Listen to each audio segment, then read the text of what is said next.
The agony of Jesus in the Garden of Gethsemane was a pivotal moment before his arrest and crucifixion. It was the night after the Last Supper, just hours before Judas would betray him to the authorities. Jesus, fully aware of the suffering he was about to endure, retreated to the garden to pray, bringing his closest disciples, Peter, James, and John, with him. This moment was not just physical exhaustion, but deep spiritual and emotional distress. Jesus knew that he was about to be tortured and crucified, but more than that, he understood that he would bear the full weight of humanity's sin. For the first time, he would experience separation from God the Father as he took on the punishment meant for mankind. This burden was overwhelming. What happened in Gethsemane was not just an event.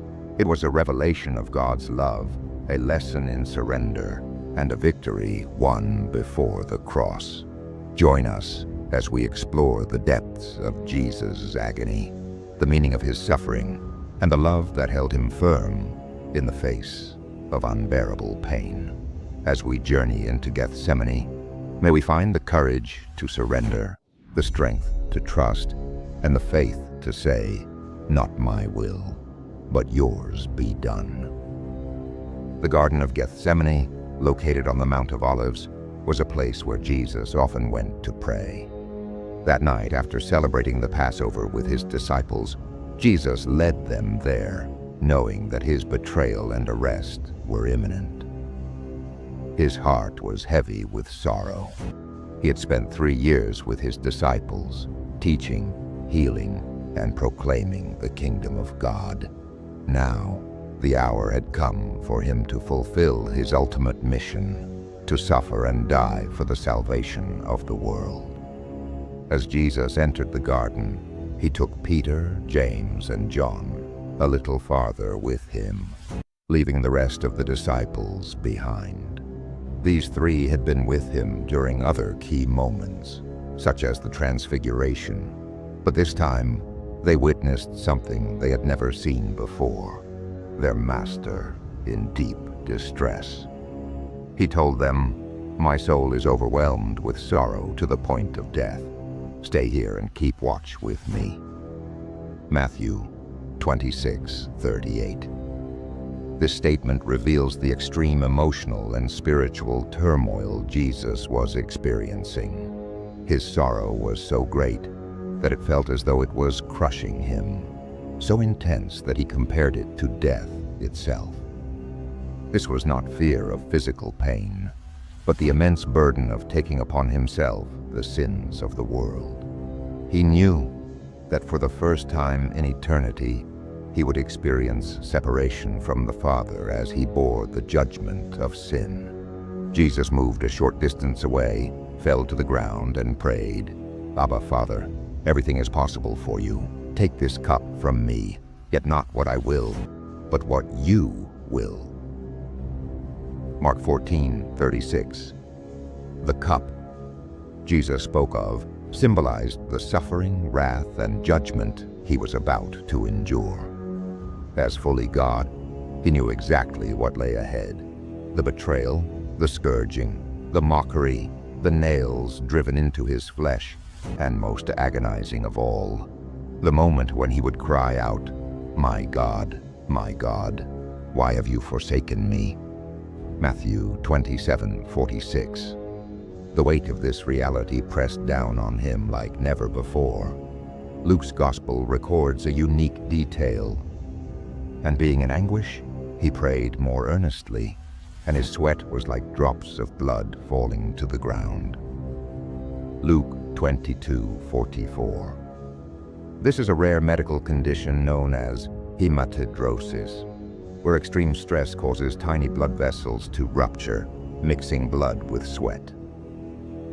This shows the sheer intensity of Jesus' agony. His suffering was not just mental or spiritual. It had already begun manifesting physically. While Jesus was battling in prayer, his disciples were struggling with their own weakness. Instead of keeping watch, they fell asleep 3 times. Jesus had warned them, "Watch and pray, so that you will not fall into temptation. The spirit is willing, but the flesh is weak." Matthew 26:41. Their failure to stay awake was symbolic of human frailty. They did not fully grasp the weight of what was happening. Later that night, they would scatter in fear, and Peter would deny Jesus 3 times.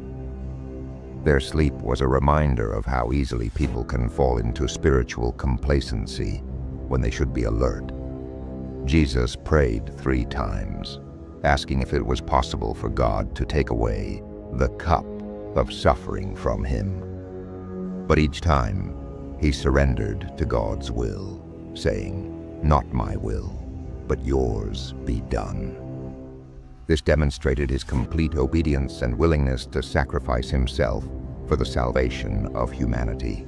Each time Jesus prayed, he surrendered more deeply to the Father's will. Though he desired for the suffering to be taken away, he ultimately submitted, saying, "Not my will, but yours be done." This was the moment of victory.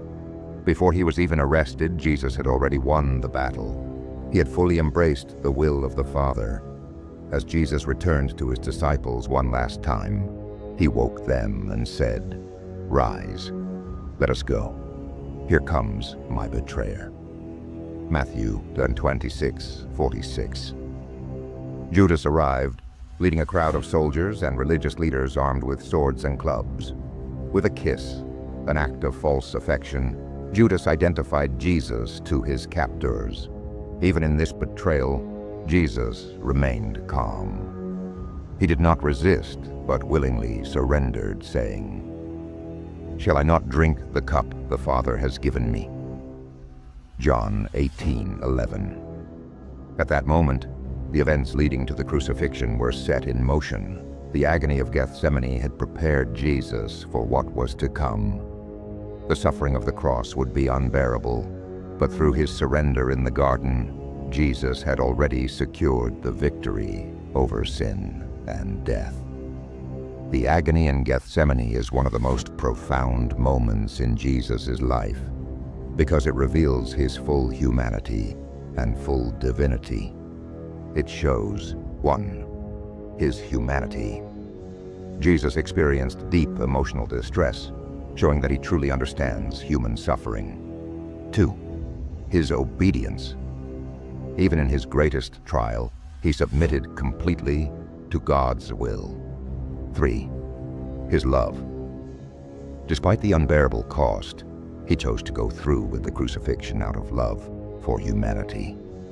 The cost of sin. The agony Jesus endured shows how serious sin is and the immense price he paid to redeem us. Through this moment, Jesus showed us how to face suffering, not by running from it, but by surrendering to God's will, trusting that his plan is greater. This moment in Gethsemane highlights the depth of Jesus' love and the weight of the sacrifice he was about to make. It was the point where he fully embraced the cross, not just as a physical act, but as the ultimate fulfillment of God's plan for salvation.